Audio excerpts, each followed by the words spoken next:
ఎవరికి ప్రజాపాలన, ఎవరికి విజయోత్సవాలు? వద్దురా నాయన ఈ కాంగ్రెసు పాలన, వద్దురా నాయన. ఓ దిక్కు రైతులు రాష్ట్రంలో ఏడుస్తున్నారు, ఓ దిక్కు హైడ్రా వల్ల ఇబ్బంది పడుతున్నారు ప్రజలు, ఓ దిక్కు గ్రామాలలోకి కాలుష్యాన్ని తీసుకురావడానికి ఆదానికి సంబంధించిన అంబుజా సిమెంట్ ఫ్యాక్టరీ తీసుకొస్తా ఉంటారు రామన్నపేటలో. అమలు కాని హామీలతో వారు గ్యారంటీలతో అధికారం చేతబట్టి అరిగోసలు పెడుతూ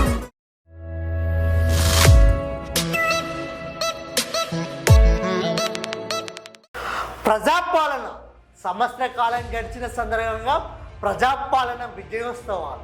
ఎవరికి ప్రజాపాలన, ఎవరికి విజయోత్సవాలు? ఎందుకు ఈ విజయోత్సవాలు?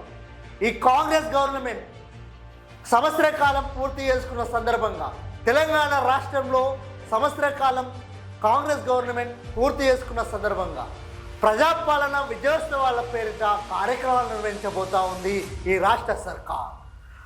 ఈ నెల 19 మహిళా శక్తి కార్యక్రమంతో స్టార్ట్ అయి వరంగల్లో నిర్వహించిన మహిళా శక్తి సభ ఘనంగా విజయవంతమైన సందర్భంగా ఈ నెల 30న మహబూబ్నగర్లో రైతు సదస్సు, 4న పెద్దపల్లిలో నిరుద్యోగ విజయోత్సవ సదస్సు, 9, 8 తేదీలలో రాష్ట్ర వ్యాప్తంగా సంబరాలు విజయోత్సవాలు జరుపుకోవాలని రాష్ట్ర గవర్నమెంట్ ఇప్పటికే ఏర్పాట్లు చేస్తూ ఉంది. ఎందుకు మరి విజయోత్సవాలు, ఎందుకు సంబరాలు?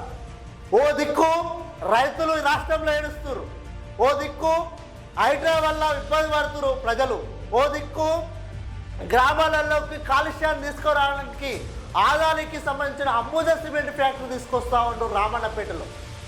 ఇలాంటి అనేక విధాలుగా, అదేవిధంగా ఓ దిక్కు విద్యార్థులు హాస్టల్లో అరాకొర వసతులతో సరైన భోజనము లేక పురుగుల భోజనం ఇస్తూ ఇబ్బంది పడుతున్నారు.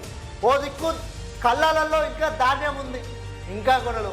మరి ఎవరికి ప్రజాపాలన విజయ సంబరాలు, ప్రజాపాలన విజయోత్సవాలు, ప్రజాపాలన సంబరాలు ఎవరికి, ఎందుకు?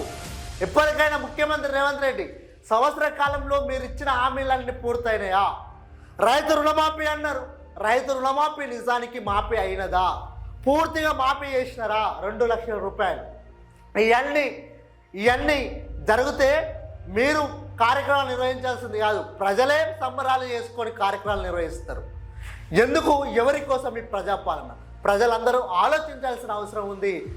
ఒకసారి సంవత్సరంలో ఇవన్నీ పూర్తవుతాయా అని అనొచ్చు, కానీ ఈ రాష్ట్ర గవర్నమెంట్ సంవత్సరం నుంచి వెళ్ళి డైవర్ట్ పాలిటిక్స్ చేస్తుంది రాష్ట్రంలో. ఈ రాష్ట్రంలో సమగ్ర కుటుంబ సర్వే చేస్తుంది, అది సమగ్ర సర్వేనేనా? ఇవన్నీ ఆలోచన చేయాలి. ప్రజాపాలన ఎందుకో ఒకసారి ప్రజలందరూ ఆలోచించాలి, సంబరాలు ఎందుకో ఒకసారి ప్రజలు ఆలోచించాలి.